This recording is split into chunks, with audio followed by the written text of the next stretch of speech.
Bienvenue sur ma chaîne même. Si la montre a suscité des critiques lors de sa première, elle a rassemblé un groupe de fans célèbres au cours de sa courte existence.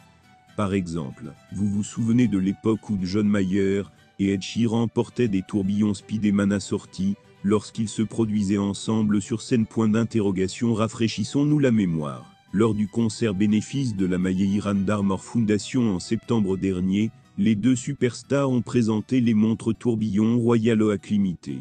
Avant de continuer, prends le temps de souscrire et appuyer sur la touche de notification pour les futures vidéos d'Audemars Piguet, avec une représentation 3D de Spider-Man. Animées par le mouvement à remontage manuel calibre 2974, ces montres sont à la fois irrévérencieuses et extrêmement sophistiquées, et leurs cadrans ont nécessité 50 heures de travail. Mais qu'en est-il de cette montre Speeday, qui semble intéresser tous ceux qui ont un compte en banque assez important? Eh bien, beaucoup de choses sont vraies en même temps. Tout d'abord, les montres doivent être amusantes, et si vous aimez un tourbillon équipé de Spiderman à 215 000 $, alors plus de puissance pour vous. Et ce n'est pas rien que John Mayer, l'un des plus grands créateurs de tendances dans le domaine de la collection de montres, entre dans la salle. L'histoire nous enseigne que s'il pense que quelque chose est beau, pour quelque raison que ce soit, d'autres collectionneurs le remarqueront. Peut-être que Messi a été submergé par la même joie enfantine que Mayer et Sheeran ont ressenti la première fois qu'ils ont mis la montre à son poignet. Nous portons les deux en même temps, a récemment déclaré Mayer à GQ. Et tu aurais dû nous voir le reste de la journée, nous étions comme deux enfants avec de nouveaux jouets. Je dois vous le dire personnellement, cette montre est géniale. Apparemment, Messi est d'accord, l'Argentine tremble. Ces derniers jours, une théorie circule selon laquelle Lionel Messi et Anton Roccuzzo seraient en crise. Tout cela fait suite aux événements de la cérémonie du Ballon d'Or 2023, où certains ont commenté qu'Anto paraissait froid et distant par rapport aux champions du monde.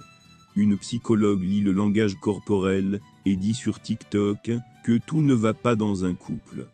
La première chose qui me frappe, c'est que lors de la remise du Ballon d'Or, Anto embrasse Messi et Messi le frappe, affirme.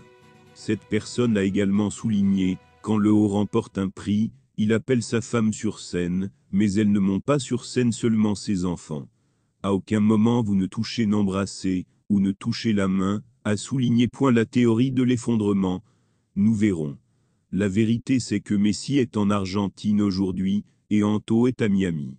Et bien que ces versions soient très populaires, le footballeur s'est consacré à publier des photos de son séjour dans le pays qui ont suscité beaucoup d'intérêt. Qu'a apporté Messi alors que lui et l'Argentine se préparaient pour les éliminatoires sud-américaines contre l'Uruguay et le Brésil? Au début, la Pulga est apparue très souriante et détendue alors qu'elle prenait une pause dans l'entraînement. Le haut a ensuite partagé une photo avec ses coéquipiers Rodrigo de Paul, Leandro Parod et deux autres joueurs, sans faire aucune référence à la prétendue crise. Pendant ce temps, Anton a été aperçu en train de faire du shopping avec des enfants dans un magasin de jouets à Miami avec sa sœur. Merci d'avoir regardé cette vidéo, et je vous prie de laisser vos commentaires.